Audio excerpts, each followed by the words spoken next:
कोंडिवटे बुद्ध लेणीची ही जी तुम्ही लेणी बघत आहात ही धडक 2 हा जो सिनेमा आहे या चित्रपटाचं शूटिंग जे आहे याच लेणीमध्ये झालेलं आहे।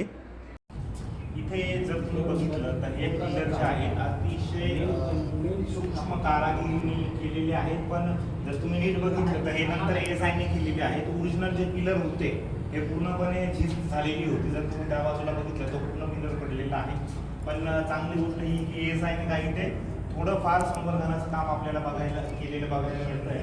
आणि इथे मुख्य याच्यामध्ये जर आपण आलो तर मुख्य याच्यातले पण जे अश्वकोनी जे पिलर आहे हे 4 आहेत आणि मुख्य जर समोर तुम्ही बघितलं तर मध्यभागी आपल्याला मध्ये काही दिसत नाही, पण तिथे निश्चित स्तूप किंवा भगवान बुद्धांचं रूप भविष्यात ते करणार असू शकतात, पण त्यानंतर दिसत नाही आपल्याला। मे बी ते असेलही, पण ते काळाच्या ओघात गेलेलं आहे।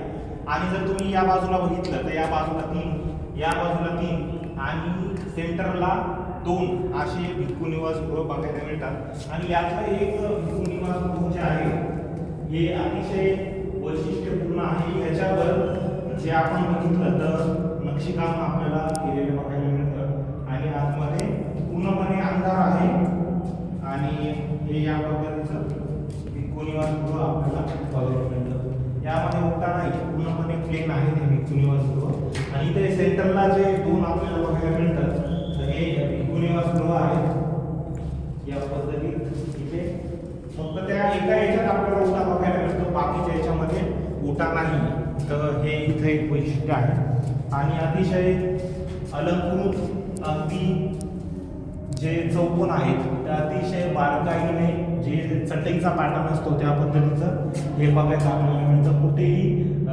कमी किंवा अधिक प्रमाणात जे काही कोरीव काम आहे ते आपल्याला दिसत नाही, एकदम बारकाईने सूक्ष्म आणि सर्व ठिकाणी सारखं आपल्याला बघायला मिळतं। आणि सेम वरच्या बाजूला 5 ज्या बोधिवृक्षाच्या पानाच्या ज्या प्राण्याच्या ज्या डिझाईन्स आहेत त्या, आणि सेंटरला आपल्याला हे एक बघायला मिळतं। हे काम प्रभावीपणे व अधिक चांगले करण्यासाठी आम्हाला तुमच्या सहकार्याची गरज आहे। नमो बुद्धाय, जय भीम, भवतु सब्ब मंगलम।